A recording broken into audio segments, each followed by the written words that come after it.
Good morning, everyone. My name's Tony Davis. I'm the Director for Innovation and Economic Growth at the West Midlands Academic Health Science Network. I'm also one of the two directors at a national level responsible for innovation exchange and economic growth. Welcome to today's Bridging the Gap. It's been a long year in planning, and a few things have happened while we've been since we were last with you. But I hope you enjoy the new format, and it's up to me to run through some of the housekeeping, and then to introduce the first session, which is a video, and then the panel. So the meeting is being recorded, and it will be used to support the post-event materials. The film will be published on the AHSN network website. Attendees wishing to ask the panel questions during the panel session, could you please do so through the questions and answer function? And there is the opportunity, if you agree with one of the questions that you see, to vote up the questions. So if you want one in particular to be asked, if you use the thumbs up next to the question, then it will vote up that particular question for the panelists. So welcome to the AHSN Network Bridging the Gap webinar. The opening session features a short film followed by a panel discussion. And the panel discussion is with Piers Ricketts, the AHSN Network Chair and CEO of Eastern AHSN, Julia Dudley, who is the Deputy Director for Innovation and Growth at the Office of Life Sciences, and Matt Whitty, who is the Chief Executive Officer of the Accelerated Access Collaborative. The film gives an overview from our panelists on how they and their teams are working together to support innovation in health and care, and how they work with you as innovators in shaping products and services that improve health and care for our patients.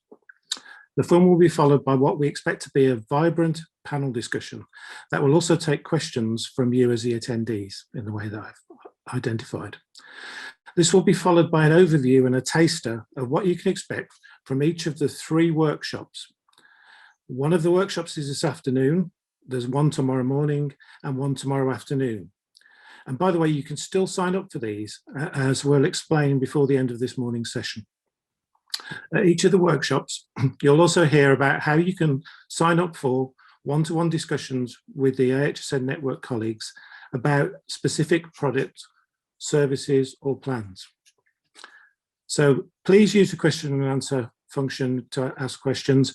And it's now my pleasure to introduce the film Bridging the Gap.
So apologies, everyone. I'm getting messages through that there's no sound coming through. We're just trying to sort that out.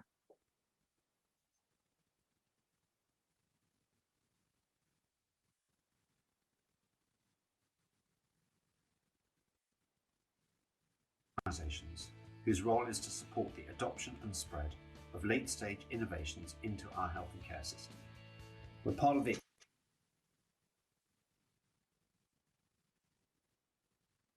Accelerated Access Collaborative, the umbrella partnership set up to bring together government, the NHS, industry, regulators and patients to remove barriers and accelerate the introduction of new diagnostics and treatments which can transform care.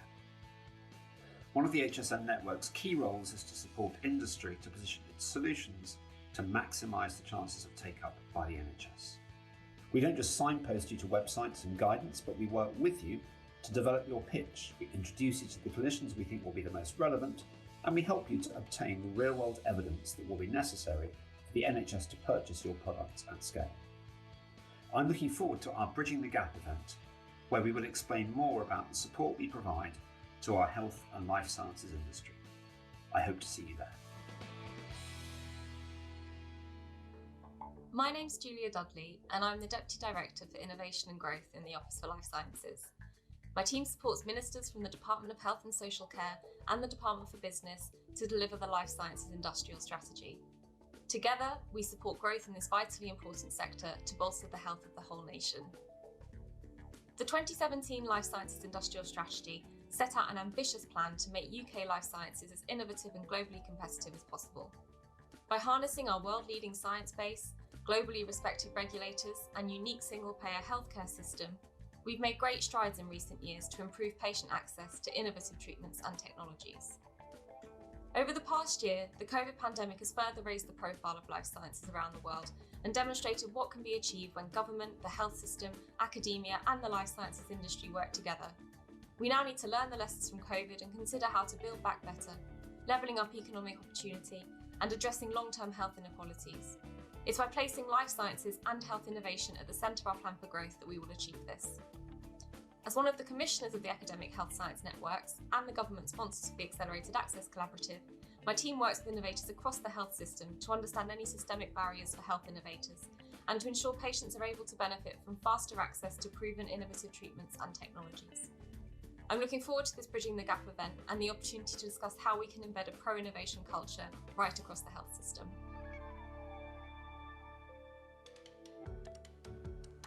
The Accelerated Access Collaborative is committed to driving deeper collaboration between patient groups, the NHS, government, regulators and industry to get the best new innovations to NHS patients faster than ever. Last month we published our Year in Focus, highlighting the joint achievements of the Accelerated Access Collaborative. The report celebrated the 750,000 patients given access to the best new treatments and diagnostics through our programmes. It celebrated the 12,000 fewer hospital admissions that patients had and the 125,000 fewer days patients spent in hospital because of the innovations that we supported. And it celebrated saving the NHS in excess of £50 million. And this success is just the beginning. We'll continue to work collaboratively to benefit patients. Working with the Academic Health Science Networks and other Accelerated Access Collaborative partners, we have attracted over £450 million of investment and created or safeguarded over 1,500 jobs, helping to make the UK one of the most pro-innovation healthcare systems in the world. The AHSNs continue to be instrumental in supporting industry to maximise the chances of take-up of innovation by the NHS. I'd personally like to thank Piers, Ricketts, Gary Ford, the AHSN senior leadership and their teams for the continued dedication and support to driving this work forward. I'm excited by the achievements so far, but I'm even more excited about how much more we can achieve.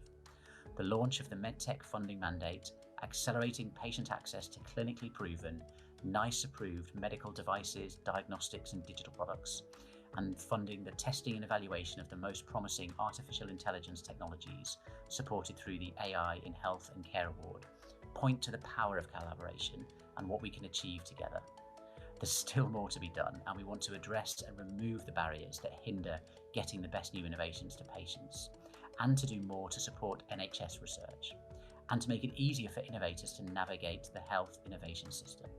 And later this year, we will launch our innovation service to help support that ambition. The Accelerated Access Collaborative and the AHSNs are here for you. Today is full of lots of practical advice and opportunities for problem solving, and I really look forward to our discussions.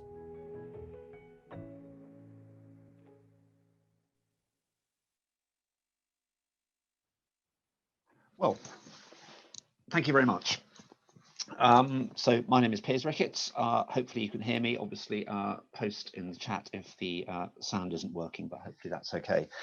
So some great videos there from Julia and Matt. Just to perhaps the bit of mine that didn't come out might actually be quite a good bridge into the session.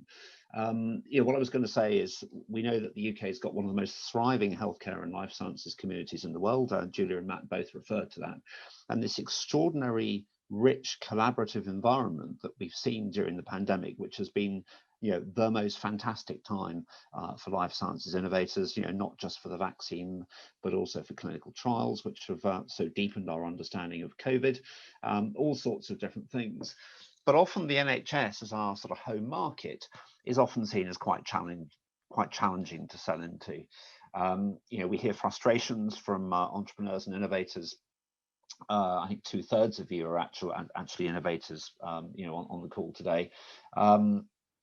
Procurement, success with one part of the NHS doesn't necessarily transfer into success in the others, and therefore, that's a bit of a paradox given the amount of support. But I think so much has changed over the last 3 to 4 years since the introduction of the Life Sciences Industrial Strategy Office for Life Sciences was set up, the Accelerated Access Collaborative that Matt now leads, which was sort of boosted and greatly strengthened a couple of years ago. So there's a huge amount happening. And while we wait for questions and perhaps some of those practical things that Matt and Julia invited you to ask about, first one's coming here now. I'm just going to ask you, probably Julia first, then Matt. We've had an extraordinary year of the pandemic. Industry has had a successful year. The NHS has also had a successful year in terms of its response to COVID. What's top of your mind over the next 6 months as we start, hopefully, to sort of build back out of this and get to something a bit more like normal? Just a quick reflection, perhaps from Julia and then from Matt, and then we'll get into some of the questions.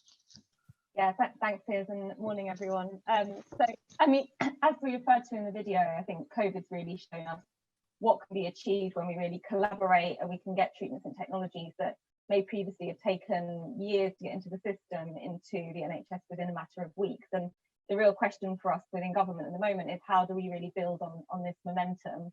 And as you referred to, Piers, we kind of already have a life science industrial strategy, and we're thinking about the next phase of that and what can we learn from COVID to build on it. So, for example, one of the things that we really saw was the power of better data sharing during the pandemic, and how do we really leverage the potential of that within the NHS and harness the kind of power of a unique single payer health system.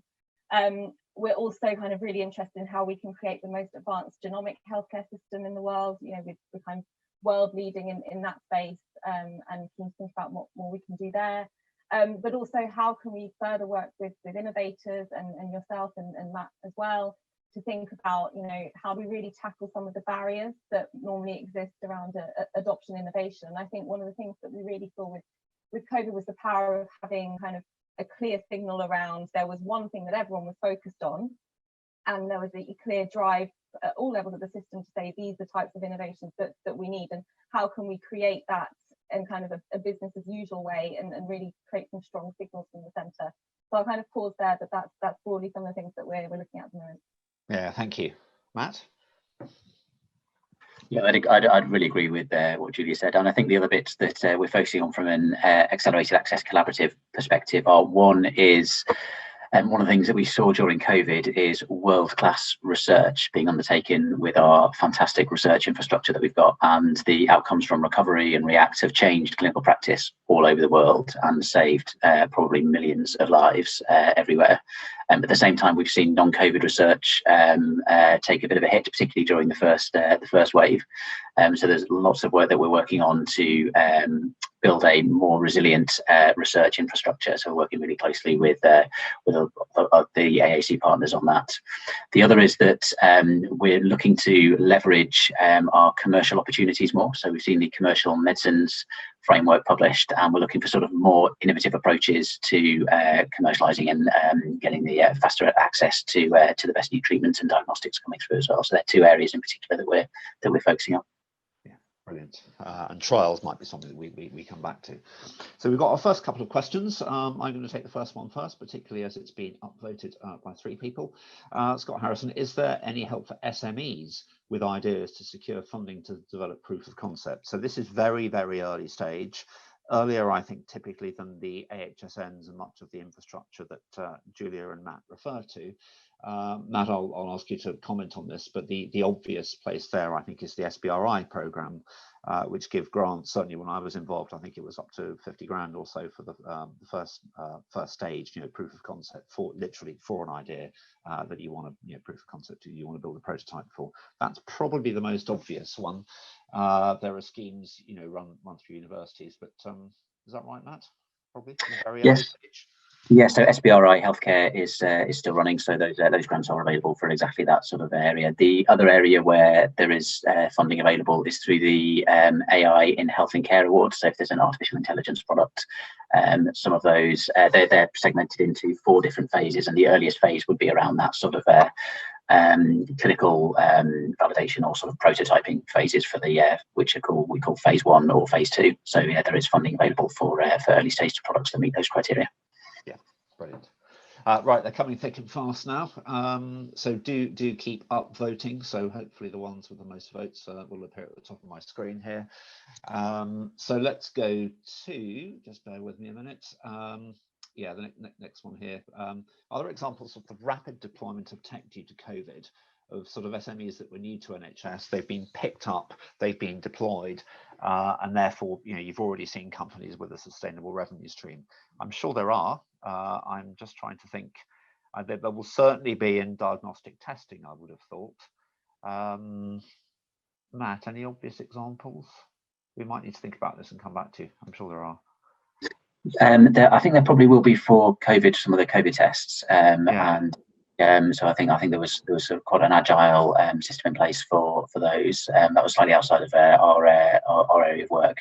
The other, I think probably for the digital solutions in particular, they tended to be more mature products that were kind of ready to go to address an immediate need. So they tended to be sort of later stage products. Yeah, inevitably. And I did a stint at Test and Trace over the summer, and we got lots of applications, particularly from innovators with diagnostic tests.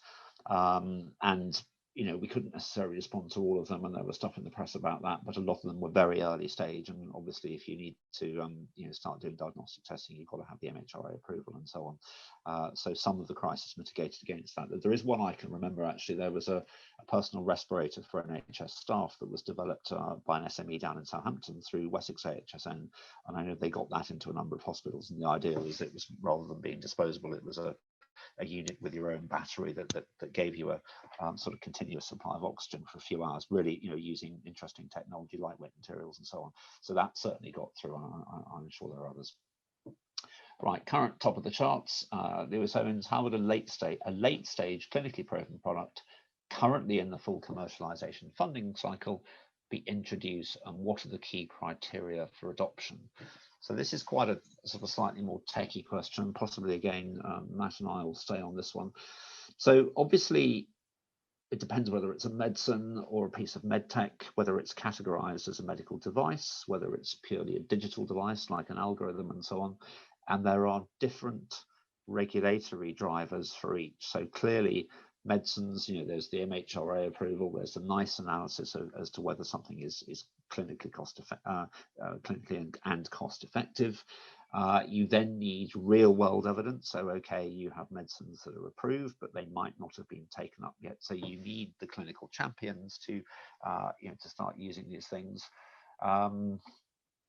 Perhaps, I mean, that's Matt, reflect on the rapid uptake products and some of the initiatives that you've got for things which are approved, but they're not yet in the NHS. And then we'll think about what are the key criteria, but the obvious one is regulatory approval. But about clinical uptake, Matt, the rapid uptake products. Yeah, great. So there's quite a few answers to this question.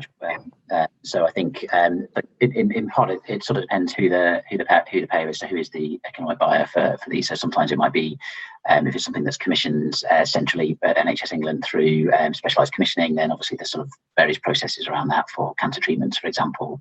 There's products where we support through a programme that we just launched called the MedTech Funding Mandate. So these are NICE approved products where there is a requirement for them to be used, and we publish guidance around how they can be adopted, and where there's also additional adoption support available that we can provide, and we work with the academic health science networks on. You mentioned the Accelerated Access Collaborative rapid uptake products again. So these tend to be products where they're NICE approved, but the uptake is not what we expect it to be. So we're putting in place more implementation support to increase the uptake of those proven innovations. And I think they're probably the main things. A lot of the some of the decision making around this is quite fragmented. So particularly if the payer is a CCG or a provider, then obviously there are sort of local decision making processes around that. Our approach has really been to sort of focus on the bigger areas. So where is it that at a national level we can make the biggest difference to overcome a barrier, which means we tend to support a very smaller range of products that meet particular criteria. So we've got information on our rapid uptake products on our websites. That's probably a good area to have a look at. Yeah, I think there's often a misnomer. People assume that the NHS is a monolithic system. You will, those of you on the call who are working your way into it will know that that's not the case. Your AHSNs, your local AHSN, there are 15 of us covering the whole of England, can help you identify if, assuming that you've got the relevant approvals, we can help you identify the potential local adopters. So it is about personal introductions through people, brokers, such as ourselves who in the system trust. I think that counts for a lot, and also clinician preference and things like that. Is it also, sorry, Julia. No, I think Matt referenced it in the video at the beginning, but we were also trying to create an innovation service. So there is a kind of single front door where you can find the support you need, regardless of what stage you're at. So I don't know, Matt, if it's worth just saying a little bit about that as well.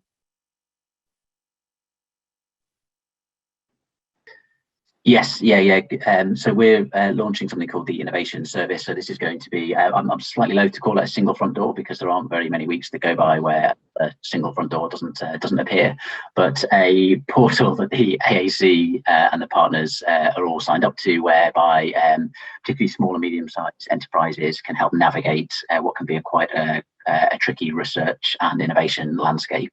So the idea being that you can go onto the portal and you can understand what funding streams are available through NIHR or SBRI Healthcare, where there are calls, or how do you get onto the track for NICE, and how do you connect with the to get onto things like Health Tech Connect, which is a database that NICE use to start feeding into their public selection panel. So so the innovation service is going to be a big part of how we help to demystify and sort of join together those disparate elements of the landscape.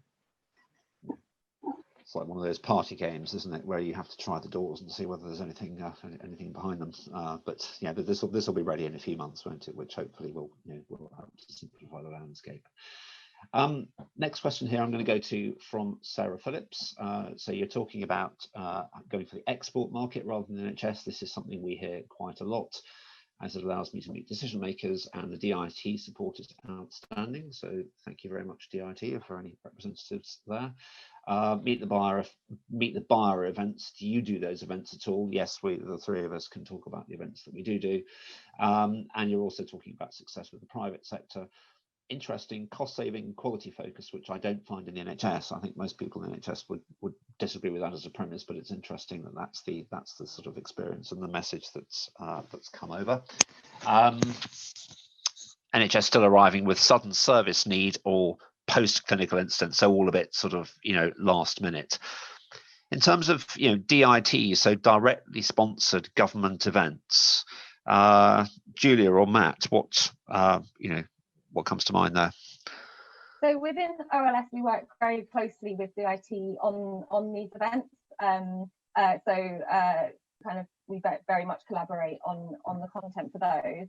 In terms of our focus, because they're very much looking, as you say, at the export market, our focus is more on how do we attract inward investment. So we are kind of in particular focused on speaking to investors about why they should come to the UK and invest in the UK market.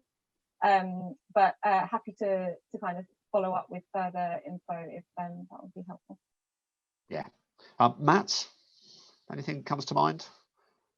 Yeah, so we also work really closely with DIT. So we've got a program of work called Healthcare UK, where we work together with them on developing things that could be ready for export. And we also, as part of that work, we've got something called the Export Collaborative.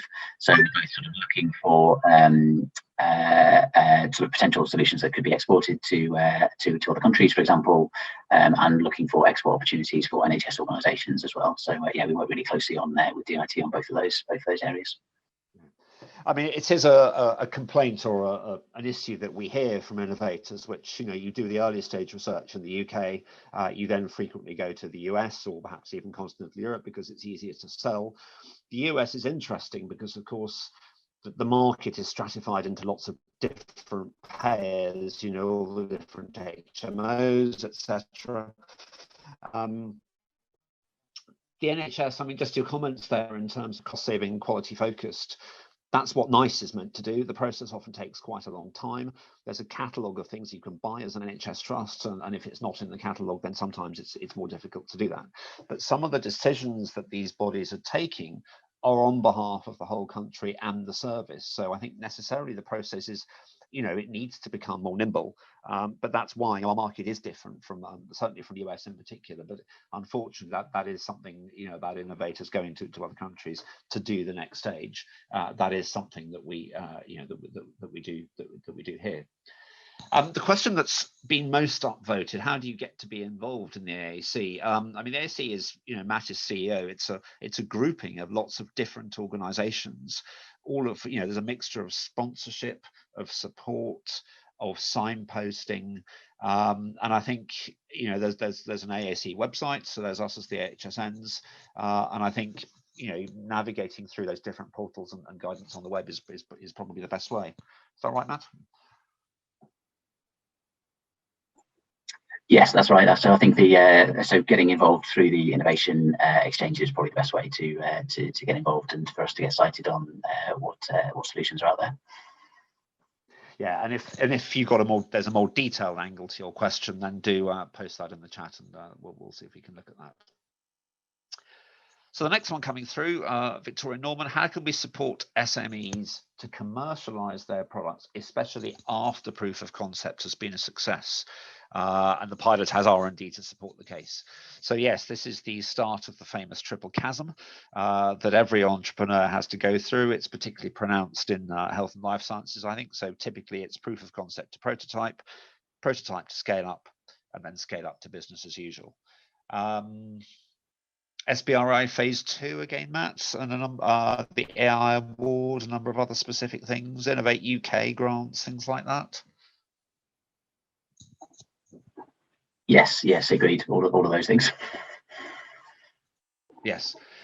Even after this, there is a struggle to get the NHS to buy. So then I think we get into the local sponsorship, the local adoption through your AHSN, having the support of the right clinicians. And an observation I think I would make is that often when we talk to entrepreneurs, particularly the sort of AI and algorithm and digital side of things, so for instance, somebody might have developed a wonderful algorithm that might predict whether a patient is going to have dementia in 5 or 10 years' time. And you start to say, you know, whilst that's clearly useful, you start to say, well, what's the problem we're actually trying to solve? Because what we often see is that tech, which is getting increasingly more clever and more sophisticated, can do things that, you know, we weren't able to do before. But you then have to say, well, what need or what problem is it addressing? And particularly things which, you know, might tell us there's a potential marker for dementia. And I mention this because it happens quite a lot. What that's going to do potentially is to create a whole load of undiagnosed or undiagnosed to diagnosed patients for whom we don't necessarily have any solutions here. You can't avoid dementia, you can sometimes slow it down. So I think that's possibly another angle. Struggle to get the NHS to buy, think about and have some of these early conversations with AHSNs, with KTN, with UKRI, etc., about the needs behind the product and the innovation.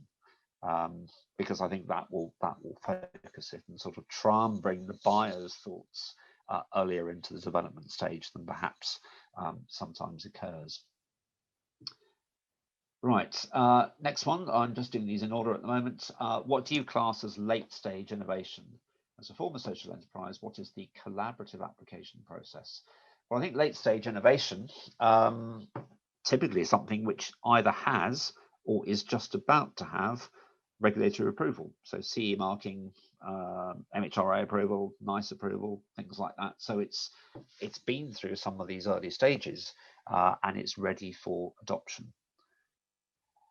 I'm just thinking through the second half of that question. What is the collaborative application process? Is that about the AAC as a collaborative, or is that about how does a social enterprise apply for something? I mean, people applying for support, typically you've got companies, you've got innovators. These are, single entities, I would guess. But going back to late stage innovation, Matt, is that how you think of things?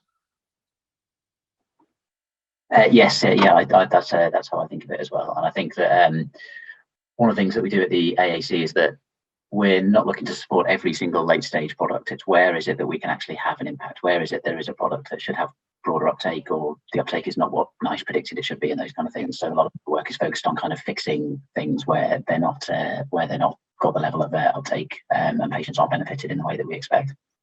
That's very helpful. So it's demand driven. A lot of it's demand driven. Question here for Julia, perhaps, about the devolved nations. The industrial strategy is or was UK-wide. What considerations are in place to engage with industry and innovators in Wales, Scotland and Northern Ireland? I know a bit about that, but Julia, what's the government's view? No, absolutely. So as you say, the strategy is UK-wide, but with much of health being devolved as we're kind of operating in a unique space with an OLS of looking at both kind of England and then across the UK. So there are things that we're doing, where they are England specific because of health being devolved, but we definitely want to share best practice with the administration. And then there are a few examples of things that we are doing on a UK-wide basis. So, for example, we're looking at the moment at the future of our clinical trials vision and working very, very closely with the devolved administrations on that. We're also working with the Mhra on their innovative regulations, and that's again working on a UK-wide basis. There's also recently been some funding to look at medicines and diagnostics manufacturing, and again we're opening that up to companies right across the UK. And there are other examples. So where we can, we are trying to collaborate on a UK-wide basis, acknowledging that sometimes it is just more about sharing best practice and working together. We recently had a really good meeting with the Scottish Government around what they were doing to support innovators and how we kind of share things. So definitely lots of working there. Matt, anything to add? Yeah, just to note that the AAC also has a UK-wide remit, and so a lot of our programs are focused on England because we're going through the academic health science networks, and obviously it's hosted by NHS England, but we do have programs that are UK-wide. So the Artificial Intelligence in Health and Care Award is UK-wide, and that's in 70 sites, 70 NHS sites right across the UK as well. So we do have a UK-wide remit as well. Right, okay. And the Welsh Government, I know, is active in how it's, there's a lot of work going on in Cardiff and with the Welsh Assembly about how they have a, their own sort of version of this. So that there is, they're different organisations. Let it not be said that we shy away from answering the more difficult questions. So we have the next one here. This is from Layers, small focused software SME based in Oxford, focused on biomedical data and data analytics. Now, clearly, we can't comment on Palantir, which is a government supplier.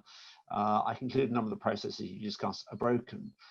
I'll, Julia and Matt come in after me. I think I would say, Oxford AHSN has got a good commercial team, but to what extent, some of the questions that we would tend to ask about demand-driven, demand focus, I don't know.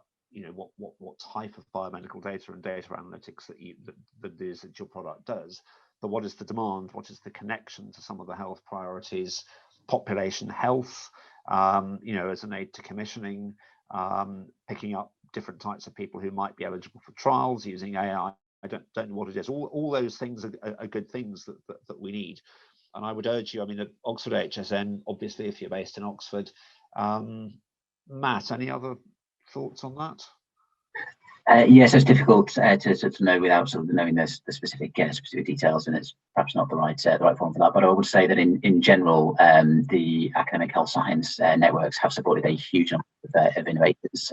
So in our most recent report, there were something like 2,700 innovators that were supported through the academic health science network in areas such as this. So there is support there, and it may well be that actually there was a competing product or a different need or some other issue, but it's difficult to know from that. But yeah, there is a huge number of innovators that are being supported through this process.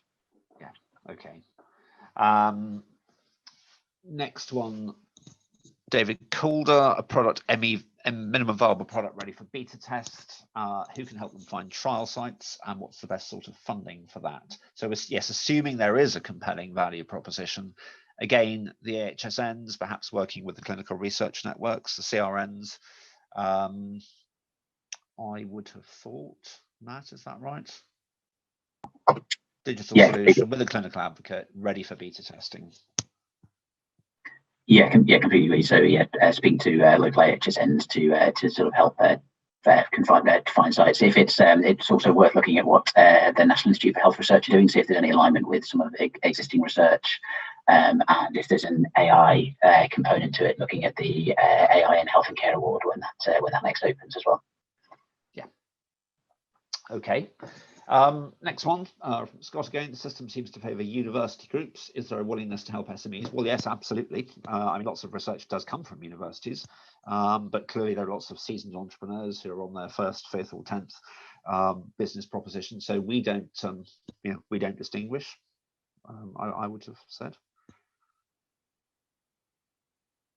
Panelists want to, Julia? No, I would agree, and very much within OLS we kind of focus on how at government level we can best support SMEs, and as I mentioned earlier as well, one of the pieces of work we're doing is to look at the kind of availability of growth capital for SMEs in the UK and what more we can do in that space.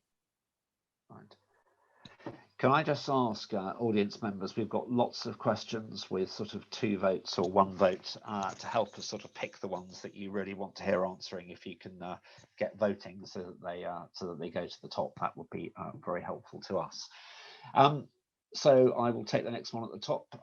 Digital innovation in mental health services and integration of mental and physical health care. So we've seen a lot of digital innovations in mental health, particularly as a way of delivering CBT. So that those are things that I'm familiar with. Cognitive-based therapy. Now, a lot of that happens as either text-based interviews or video interviews. Matt, have you seen any other particular areas that? So I think they're the key ones. I think it's also worth looking at, one of the things that we're reflecting on from COVID is sort of what the impact is on mental health of sort of digital solutions. So we've seen, a huge uptake of digital approaches to remote consultations and remote monitoring. And I think that there's sort of there's a piece of work underway to sort of evaluate what the impact of that is. So what do patients really feel about this? What's the patient experience of using these? How does it affect their mental health? As well as, are there solutions that can help benefit patients with their mental health as well? Jim McNair, we've completed a clinical study looking to scale adoption, which is the best channel to scale across the NHS. Your local AHSN is definitely the best place to start. What we try to do, and there's a number of good examples of this, is something might have had success in, say, the Northwest Coast, which is a bit north of Greater Manchester, so sort of Preston, Lancashire. There's then an obvious opportunity for it to go into Greater Manchester. We then start talking among ourselves with the evidence, and then it gets rolled out in other parts of the country. And all of the national programs that we've done that you can see on our website, they all started as innovations in a particular region. So this is all about, you've got your clinical study, you're ready for real world evidence, speak to your local AHSN, because that, I think, is the obvious portal to get you into the NHS. And we, the commercial directors, we talk, we have national calls weekly. So the good ideas do spread, and we're going to be introducing a pipeline database among ourselves in the course of next year, which will help us internally to be able to say what is going on in this area of mental health that's at the development stage in a particular geography when we're looking for things in our own areas. So that will help. There was another question here. We best deal with a local AHSN, or can we go outside our area? Start with a local one. There may be reasons you want to speak to one that's not in your area, perhaps because it's close to a provider, an NHS provider that you've dealt with. But the local one is always best, because we do talk. We don't want to duplicate effort, because there are so many innovations that we deal with. If we can deal with as many as possible, then come to your local AHSN rather than asking 15 times, because it sort of gets us back to the same answer often. There was a good one Yes, here's a really good one, which I will ask Matt and Julia first, I think. Are there any sources or lists of the biggest clinical challenges that are looking for solutions? Well, that's been quite easy over the last year. So yes, COVID. So yes, there is for COVID, and there's been quite a lot of infrastructure around COVID across many areas, but particularly around. It's probably worth just touching on some of the work that's been going on around the horizon scanning for COVID therapeutics, because it's obviously the vaccine rollout program is going extremely well, and there's a lot of optimism about where we're going, but it is still going to remain with us for some time. So we've been doing working with different partners across the from the AAC board, so working with NICE, working with the National Institute for Health Research, and working with a number of other partners and medicines and healthcare regulatory authorities as well, to sort of continually scan databases for potentially useful COVID therapeutics and diagnostics, and to sort of triage those through where we think there's a potential for them to have a benefit, to triage them through to the MHRA or back to the National Institute for Health Research if we think there are further research questions that need to be answered, as well as sort of NICE producing rapid assessments. So in the short instance, it's probably in the immediate term, it's obviously no surprise to see that COVID is still the thing that's taking a lot of people's attention. I think the other thing that we're looking to do more of at the Accelerated Access Collaborative is have more sophisticated horizon scanning functions. So we're looking to sort of build on what we've done in that scanning for COVID therapeutics to see how can we actually scale that up to other areas. So this is a non-trivial amount of work to do this across multiple therapy areas. So we're just working through with NICE now, so how we identify what that process looks like and how we target it. But it's so that's so COVID is still the main one at the moment. But I think that where, and particularly once we start to talk about proven innovations, you're talking to the academic health science networks. If you've got solutions to problems, the academic health science networks can help you scale those and to share them across multiple areas as well. Julia? I think just to add, kind of in a non-COVID context, the NHS long-term plan is where the system really focuses and what clinicians are kind of trying to address. Clearly there's quite a broad agenda within the NHS long-term plan, as you'd expect, but in particular real focus on the prevention agenda and how do we treat more patients outside of hospital, and particular opportunities for medical advancement where there's unwarranted variation. And cancer, I think there's still a lot of focus on trying to shift from late stage cancer diagnosis to earlier stage diagnosis. Spot on. Definitely cancer. So there's a target in the long-term plan that we pick up 75% of cancers at stage 1 and 2, as opposed to the current 50%, because by the time, alas, you get to diagnosis at stage 3 or stage 4, treatment is either much more complicated and or your chances of survival are much lower, sadly. I think also think about the drivers of health inequality, which COVID, alas, has shone a pretty penetrating light. Inequality that was there previously, but what are the drivers of inequality?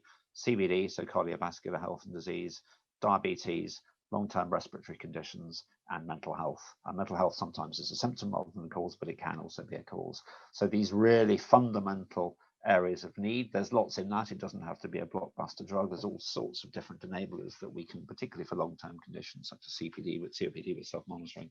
I think those are the things that we're all particularly interested in.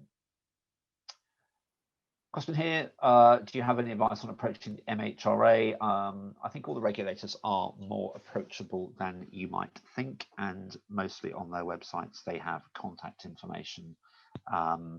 They'll be able to tell you whether they think something comes within their remit. Digital obviously is I was going to say a tricky but an emerging area. So you've got guidance about to be issued by NHSX for the kind of digital standards that a product has to meet, called the DTAC. Yes, MHRA have a role in this. NICE also look at the appraisal of digital technologies, but I think generally on the websites there'll be contact details of the right people to approach, I would hope. If not, then approach your local AHSN. Samuel, I think would be the advice. Right, let's go down the list. Do keep up voting. Let's go to Shui Liu.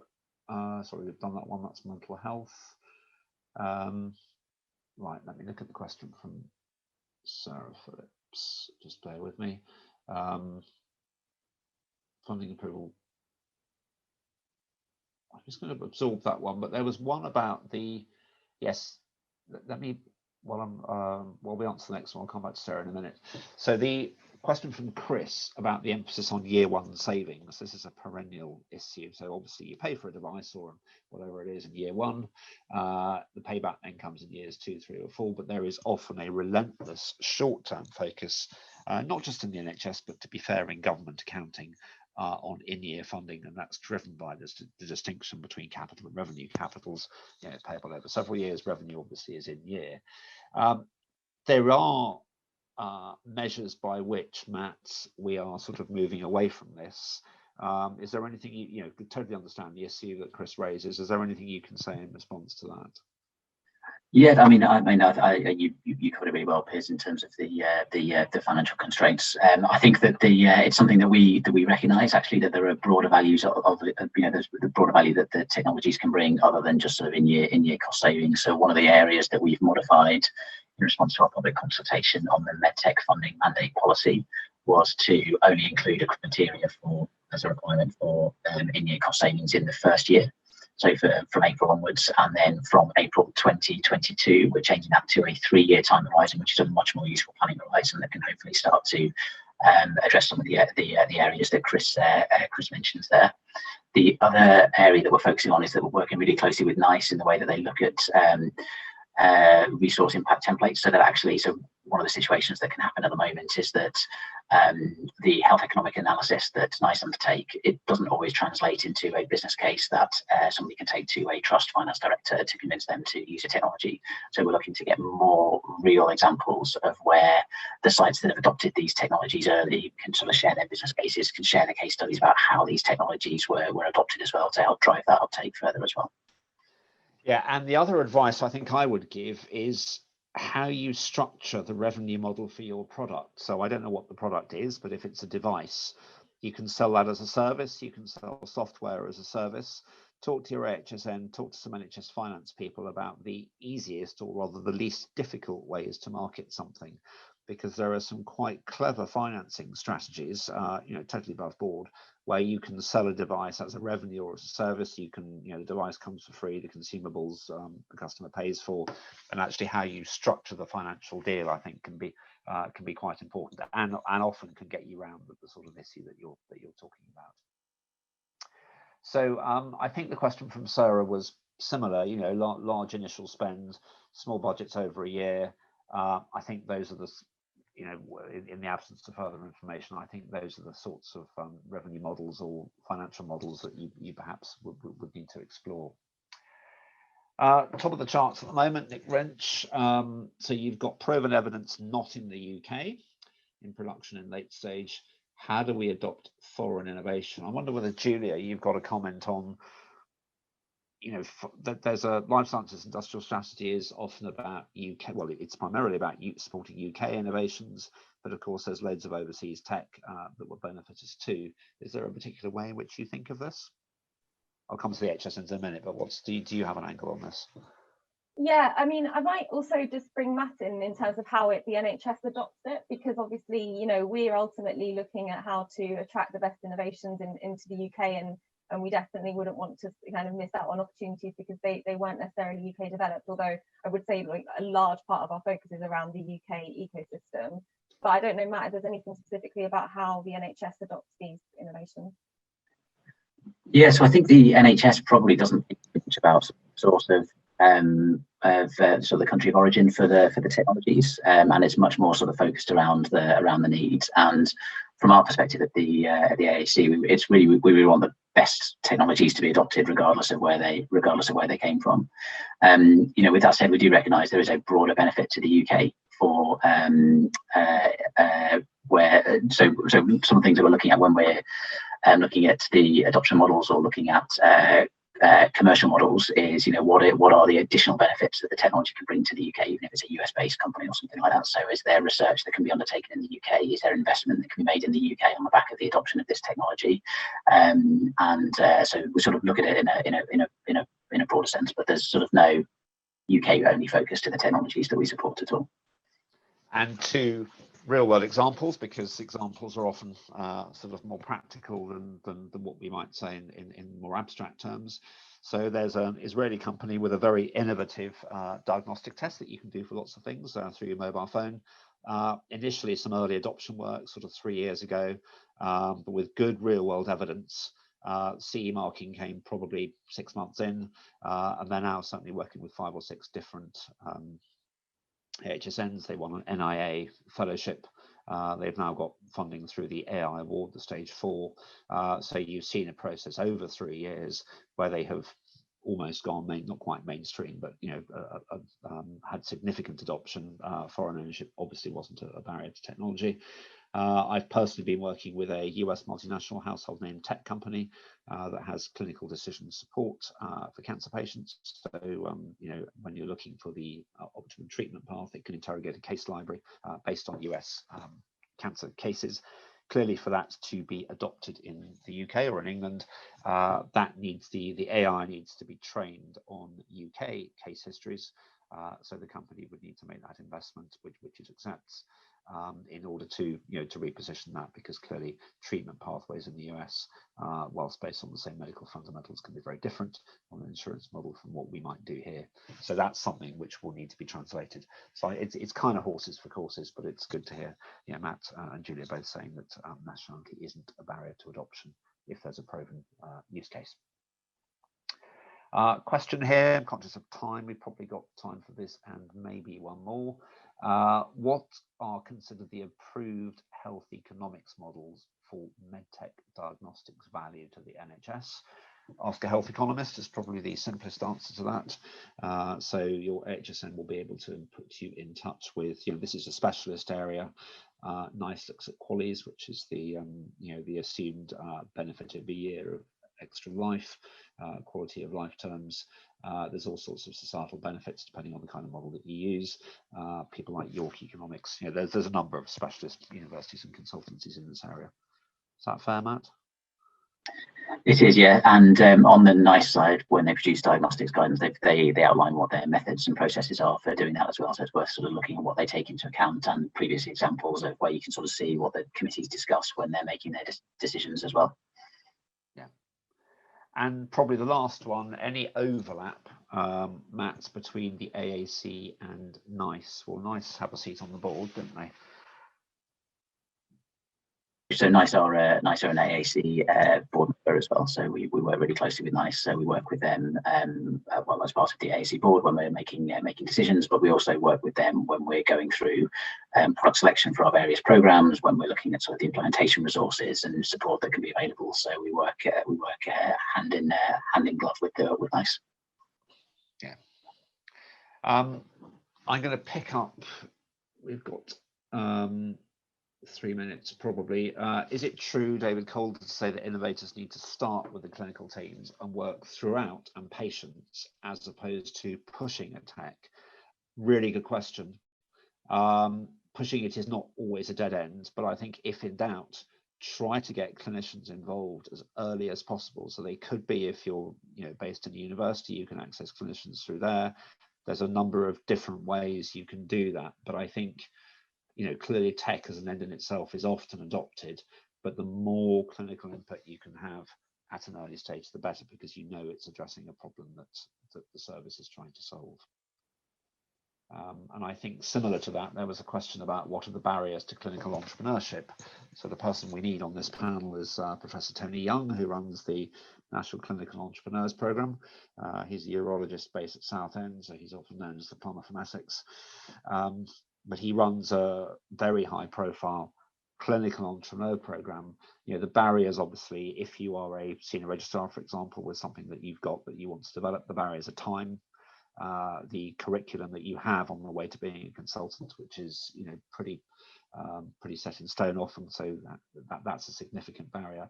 But what Tony has done has created a community with high profile industry support, where people often find that just by mentoring and by working together as learning sets with some of these staged workshops, there are benefits to that. So it's not a formal scheme as such, but over the last 4 to 5 years, I think he's got about 600 members now, and that scheme has won awards. So it's a softer kind of approach, but there's a lot of mentoring, understanding, from industry and how some of these challenges. So I encourage you to have a look at that if you've not engaged with that already. I think that's pretty much at time. I know, Julia, you have a meeting that you need to go to. Thank you very much, to both of my panelists, Matt and Julia.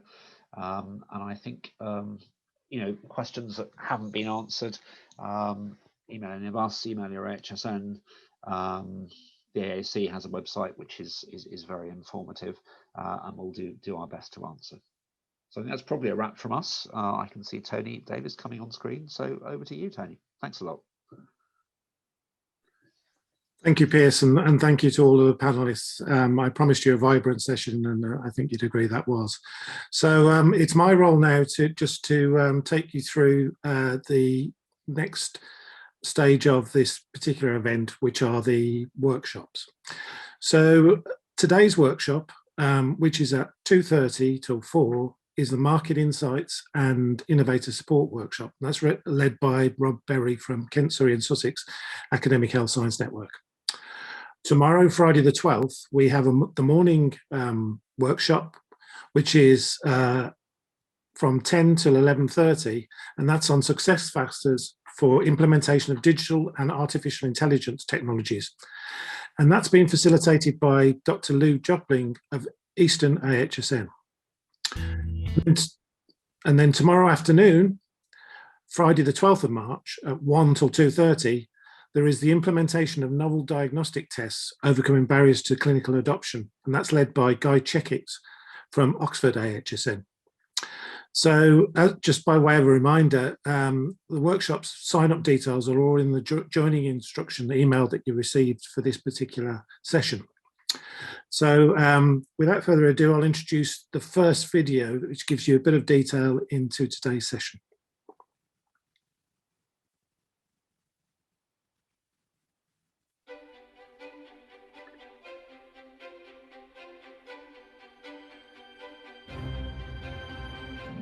In this Market Insight session, you'll hear how academic health science networks, or AHSNs, can support you as innovators to accelerate access to the NHS.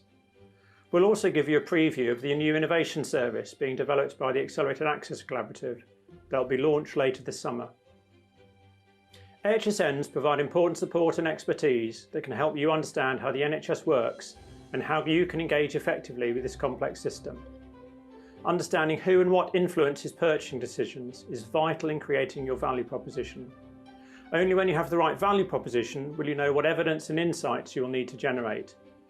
And only when you know what evidence and insights you need will you avoid pilotitis and, in doing so, accelerate access to the NHS. Without these key insights, some innovators will either fail to make it to market or not engage at the pace or scale they could.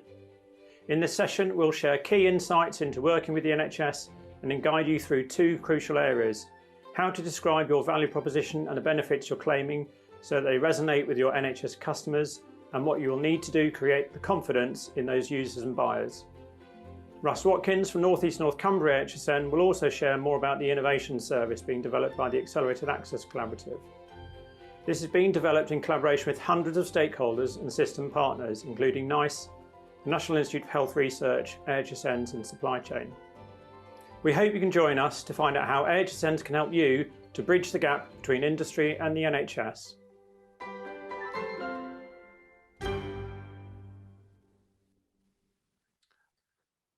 So that's today's session.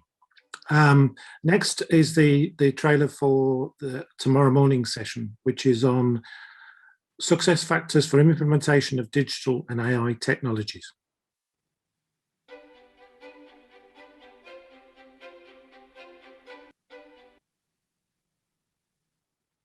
Oops.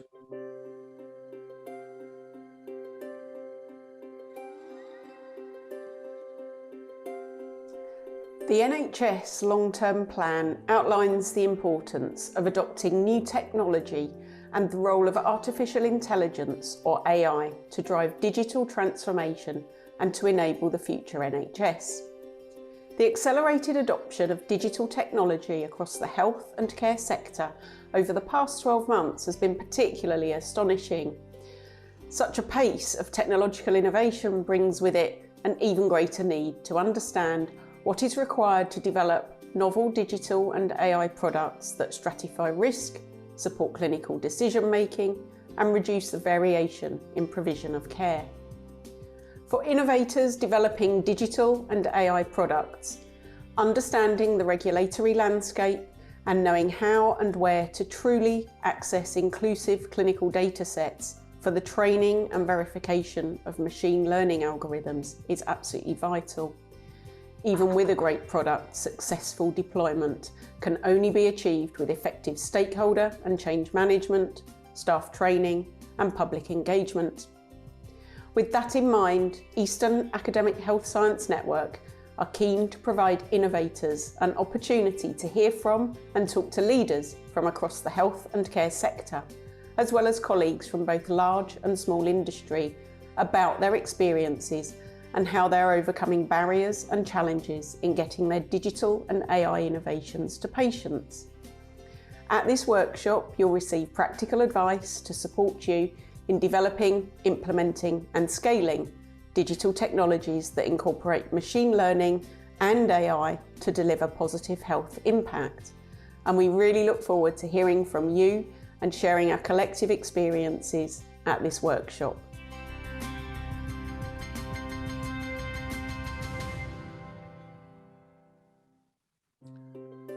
And finally, tomorrow afternoon's workshop on the implementation of a novel diagnostic test, overcoming barriers to clinical adoption.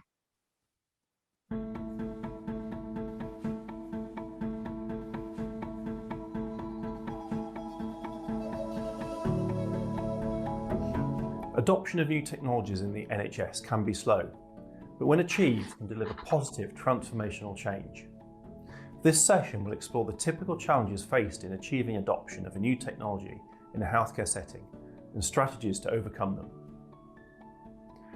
Correctly identifying preeclampsia in pregnancy is notoriously difficult. It's a serious hypertensive condition that affects some pregnant women, usually during the second half of pregnancy, and can affect both mother and baby. It can lead to small birth weight babies, organ damage, and in extreme cases, death. The only way to cure preeclampsia is to deliver the baby. It's not unusual to induce the baby early, even with mild preeclampsia.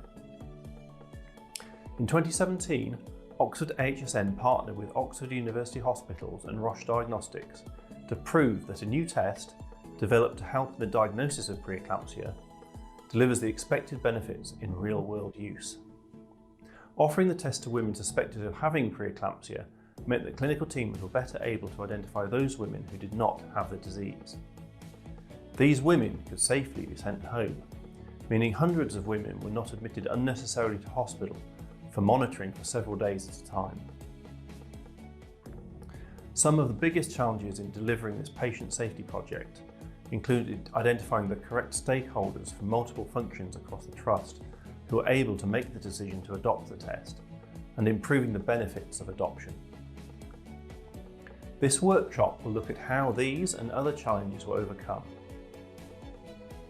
Success in Oxford led to adoption in other local maternity services.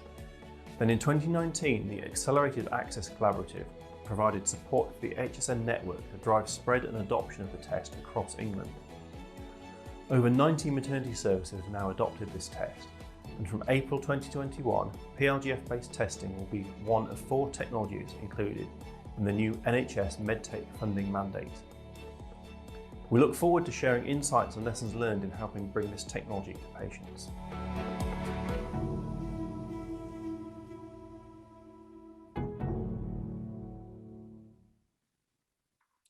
So I think you agree, we've got a really good lineup of sessions over the next couple of days. Please make sure that if you haven't registered, that you register at the workshop through the email that you received. And we're also going to distribute some of the materials from this morning's session over the next few days. I hope you found this a stimulating start to this online event. Thank you all for your attendance today, and good luck with the workshops ahead and any of you who booked the one-to-one sessions, and I hope you have a great time over the next couple of days. Thank you all. Goodbye.